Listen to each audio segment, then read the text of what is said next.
Финальный бой весовой категории до 75 килограммов. Здесь встречаются в красном углу ринга Петр Егоров, кандидат мастера спорта из Мегино-Кангаласского улуса, и его соперник в синем углу Максим Сукаленов, кандидат мастера спорта из Алдана. В истории спорта Якутии свое имя Петр Егоров уже вписал как рекордсмен по количеству званий чемпиона республики по боксу. Их у него 11. Не ограничившись этим, Петр решил попробовать свои силы на профессиональном ринге. И ради этого он в 2019 году переехал в Санкт-Петербург. И уже 8 февраля 2020 года Петр Егоров получил лицензию профессионального боксера Федерации бокса России.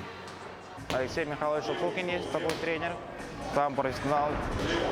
По профессионалам выступал в тяжелой весовой категории, чемпион России. И он мне предложил по профи выступать. Когда я только приехал, я весил 106 килограмм. Раньше в супер тяжелой весовой категории выступал. Потом начал двигаться, тренироваться. Потом пришел в этот зал, под Fight Фабрика. Начал тренироваться на этом зале 2020 года, с ноября месяца, под руководством заслуженного тренера Геннадия Юрьевича Мощанова.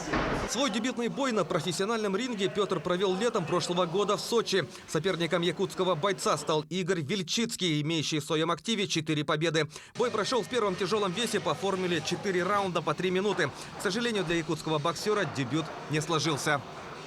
Во время боя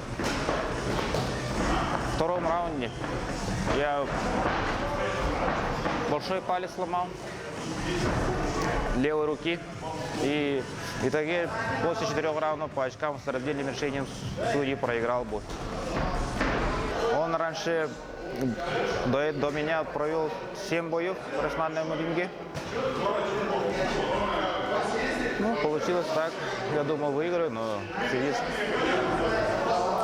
я думаю, в связи с травмой и немножко вот профессиональный бокс отличается от любительского бокса, и немножко опыта не хватило.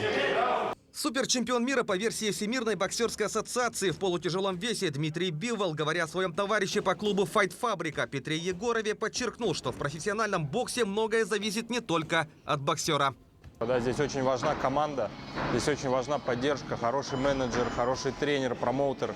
Все это в совокупности дает результат.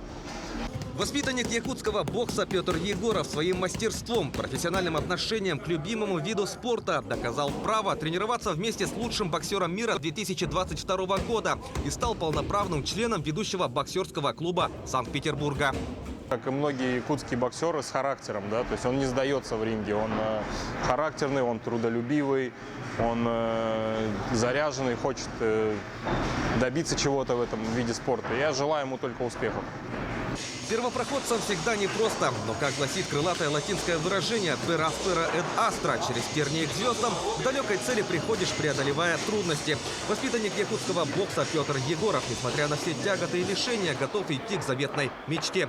Легенда мирового бокса Мухаммед Али в свое время сказал: «Невозможное – это шанс проявить себя. Невозможно – это не навсегда. Невозможное – возможно». Власий Сергеев, Родион Кривогорницын, Игорь Евдокимов, Санкт-Петербург, Якутск.